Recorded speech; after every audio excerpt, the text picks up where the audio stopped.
What's up guys? Welcome back to the channel. My name's Robert Rushing and today we're going to be reviewing the Mclaren 570S Spider. We're going to talk about the details on the outside, the interior, what it's like to drive, and then how you can get behind the wheel for yourself. So without further ado, let's get into the review. The 570 is part of the sport line of McLaren vehicles. There are 3 tiers. This is considered the entry-level tier for the McLaren brand. Something I want to point out before we get into the exterior details is the logo itself and has this iconic swoosh. The famous McLaren swoosh. This is actually a design nod to the founder, Bruce McLaren, who is originally from New Zealand. This is actually supposed to be a nod to the national bird here, the kiwi bird, which used to be McLaren's first logo. So this is actually the next multi-iterations later version, but you can still see this same design, not only in the logo itself, but throughout the rest of the car. Starting with the headlights. These are basically identical to the 570 Coupe's front end. The front bumper is the same, but I do want to point out the body lines are really nice, how it comes here. You can see this crease on the front hood and lining all the way up to the A-pillar is really pretty.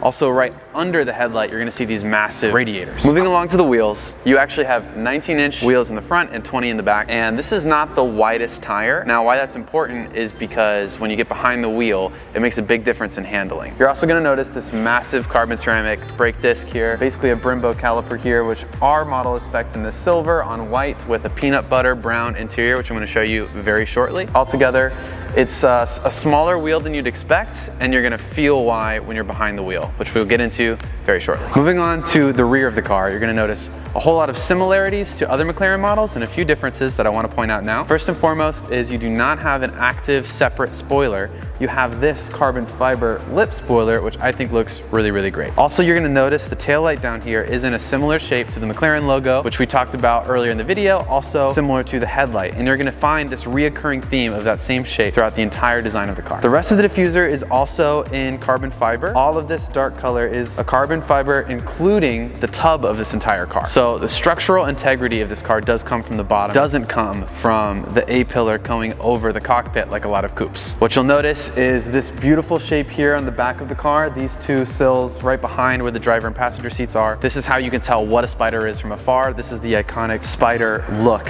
which is very different from the coupe version of this car. You can see peeking through this top sill here a bit of the engine, but you do not get the ability to open this whole engine hatch like a lot of other cars. Enough about the exterior of the car. Now let's go check out the inside. We moved on to the interior, and this spec is this peanut butter brown leather wrapped with a bunch of black Alcantara and a whole lot of carbon fiber details. And what I love most is that this isn't plastic with a wrap of carbon fiber made to look a certain way. All of the materials here are literally carbon fiber, which is sick. Knowing that the detailing and the tub and the exterior is all carbon, you know how lightweight this car really is, and it gets you excited thinking about the type of performance that's going to entail. You do have a ton of power, you have a lot of style, but you do sacrifice practicality on the interior. There is no glove box, not a lot of storage space. You do have a cup holder, which is a big deal for supercars. This is pretty rare because you could fit a normal sized cup here. Something to know, it is a good option for that reason. Like I said, there's no glove box. You have a center console, which arguably is pretty small, but it does have several USB ports, plug-ins, and it could hold things like your keys, phone, wallet, stuff you don't want falling out of your pockets. You could easily put here. You also have a secret compartment built into the door. It's right here, it folds out, and it can keep other stuff like loose items can be tucked away inside the door. This spec does also come with the upgraded sound system, the Bowers & Wilkins speakers, which you will see on the door, in the A-pillar, and up top on top of the console, you have this additional speaker here. And from first-hand experience, I will tell you it does sound great. However, when you have the top down, most people are going to be enjoying the sounds of the engine and the wind and everything going on around you. Whenever you want to put the top up, you do have this incredible sound system, so you're fully entertained no matter how you want to enjoy this vehicle. On the steering wheel itself, you do have both paddle shifters here. They're mounted to the wheel, not the column. Normally, you do have a downshift and an upshift on your left and right.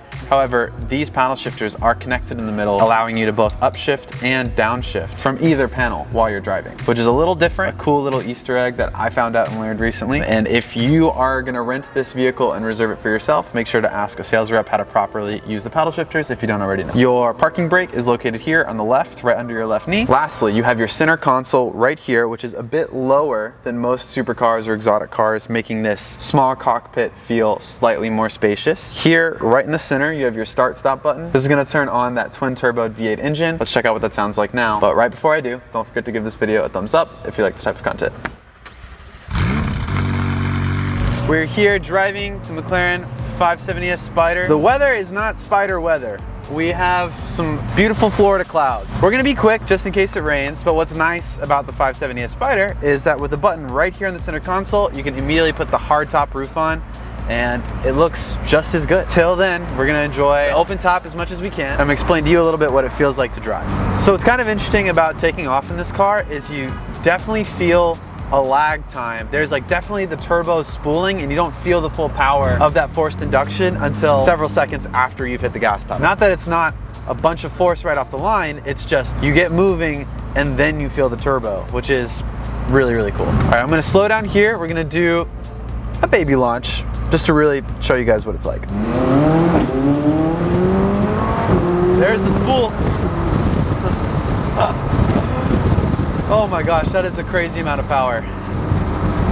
That's what I was saying, the turbos take a minute to kick in, but once they do, wow, you feel it. So something I want to point out, with a little bit of input on the steering wheel, you get a lot of output from the actual turning of the car. I enjoy that I don't have to do as much work to get a whole lot back out of the car. Now, I will say that's not quite the same when describing this car's brake system.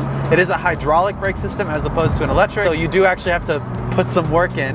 You actually press the pedal, it's a little stiffer than normal. It's what we've grown to expect maybe in McLaren specifically, knowing that a lot of the technology and systems come directly from F1 engineering. So this is gonna wrap up the driving portion of the review. If I missed something, if you have more questions about this car, anything that we didn't cover, comment down below and I will do my best to respond to every single comment. But now, let me explain how you can rent this car for yourself. If you wanna get behind the wheel for yourself, here's how you can do it. Down in the description of this video below, you can find our contact information and you can rent this car by the day or for a week or a month. And you don't even have to be located in Miami, Florida, because we do ship vehicles all across the continental United States. Give us a call if you want to try this car out for yourself. If you want to learn more about different McLaren models, we have done a couple other reviews of similar McLarens, like the 720S, which we can link right here, and the 600 LT, which I'll link up here. All of these cars are in the MPH Club fleet. If you want to drive anything, if you're interested in any of these cars, feel free to reach out down below. Thanks again for watching. Like this video if you dig it, and we'll see you in the next video.